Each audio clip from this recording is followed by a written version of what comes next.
안녕하십니까. 미래와 희망 TV입니다. 오늘은 경제계 석학들의 이야기를 소개합니다. 코로나 바이러스로 인한 실물 경제 위기가 세계를 강타하며 이 위기가 대공황보다 더한 위기가 될 거라고 이야기하는 분들이 있는가 하면 9.11처럼 지나가는 재난에 불과하다고 하는 분들이 있습니다. 위기 속에 기회가 있고 이 코로나 사태가 지나가면 새로운 시대, 새로운 패러다임이 자리 잡게 될 것이라고 말합니다. 저와 여러분 모두 시대를 읽고 생존하는 법을 깨달아야겠습니다. 두려운 시대가 다가오고 있음이 분명합니다. 먼저 비관적인 이야기를 소개합니다. 경제사학계 석학 애덤 투주 컬럼비아대 교수는 코로나 바이러스에 강타당한 경제가 V자형으로 회복한다는 것은 이미 물 건너갔다. 주요국은 이미 코로나 방역에 실패했고 긴 경기 침체는 피할 수 없다.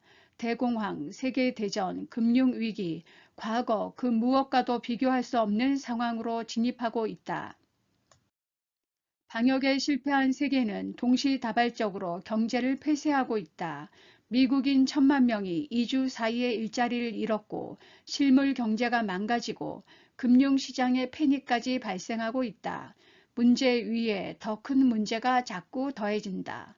단기적 충격에 의한 장기적 손상이 우려된다는 이야기다. 금융위기를 겪었던 연준과 미 정부는 그때의 전술을 더 빠르게 더 큰 규모로 집행하는 중이다. 이런 대처는 두더지 잡기 수준에 불과하다고 말합니다. 어떤 거대한 구멍이 생겨서 경제의 큰 축 하나가 무너져 내리는 상황을 우려한다고 말합니다. 부동산 시장에 위기의 징조가 보인다. 최근 미국 리츠 부동산 펀드에서 자금이 이탈하고 있다는 뉴스가 계속 나오고 있다. 굉장히 위험한 신호라고 본다. 부동산 시장은 경제에 전방위적으로 얽혀있기 때문이다. 기업 신용 등급이 무더기로 낮아질 가능성이 크기 때문에 회사채 시장도 뇌관이 될 위험이 있다. 한국은 수출 의존도가 높은 나라입니다.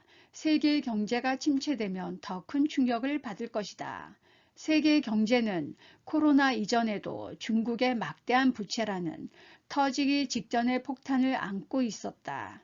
늘어나는 부채를 통제해야만 하는 중국 지도부는 코로나 충격에 적극적으로 돈을 풀지 않고 있다.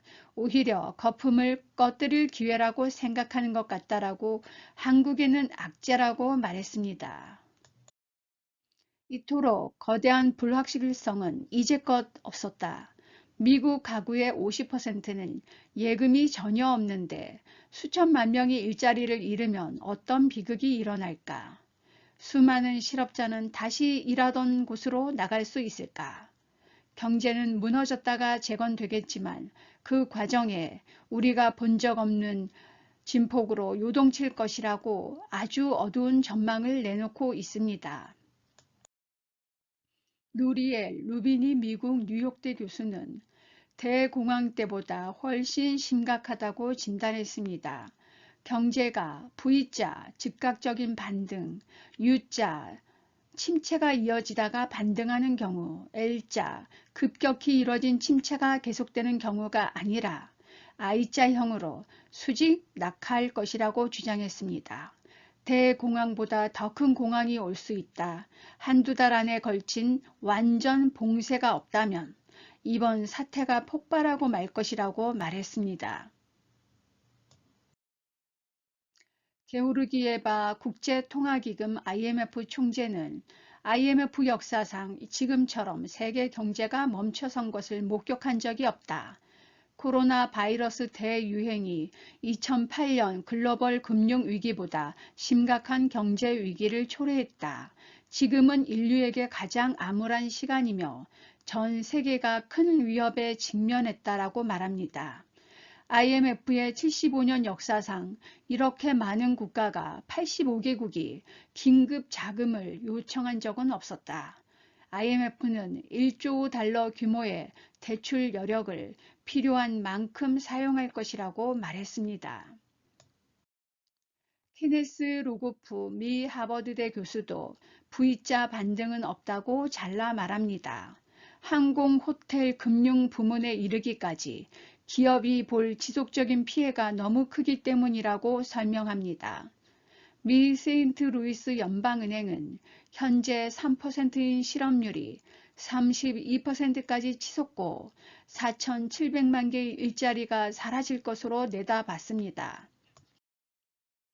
수루 고타로 고용 시스템 전문가인 게이오데 교수는 해고가 쉬운 미국에선 이미 역대 최대의 실업 사태가 벌어졌지만 해고가 어려운 일본과 한국에선 좀 더 시간을 두고 나타날 것이다.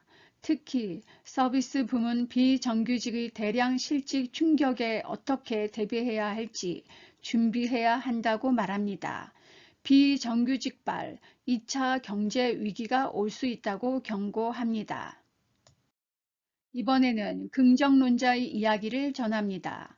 2008년 금융위기 때 소방수로 나섰던 벤 버냉키 전 미 중앙은행 의장 FED 의장은 V자의 가파른 경기 반등을 예상합니다. 코로나19가 경제에 미치는 영향이 큰 것은 사실이지만 근본적으로 경제 구조를 위협하는 요인은 아니다. 지금은 1930년대의 전형적인 경제 불황보다는 대형 눈폭풍 같은 자연재해에 가깝다. 경기 침체의 원인이 되는 코로나19 발병이 소강 상태로 접어들면 FED의 무제한 양적 완화, 글로벌 공조 등에 힘입어 경기가 빠르게 반등할 수 있다고 전망합니다. 제롬 파월 현 FED 의장도 하반기에는 경제 활동이 재개될 것으로 예상하고 있습니다. 파월 의장은 바이러스 확산을 제거하면 경제 활동은 재개될 것이며 반등은 가능한 강력하게 이뤄지게 하고 싶다고 말했습니다. 글로벌 경제가 단기간 큰 충격을 받으리라는 것은 전문가들의 공통된 전망입니다. 한 번도 경험해 보지 못한 상황 앞에서 경제계 석학들도 불확실한 미래 앞에 두려움을 나타내고 있습니다. 실물 경제의 위기가 금융위기로 번질 수 있는 상황을 가정하고 대비해야 되는 상황입니다. 각자 도생의 시대인 것은 말할 필요도 없습니다. 위기가 기회가 되게 하고자 노력하는 미래와 희망TV 다음에 또 뵙겠습니다. 시청해주신 여러분 감사합니다.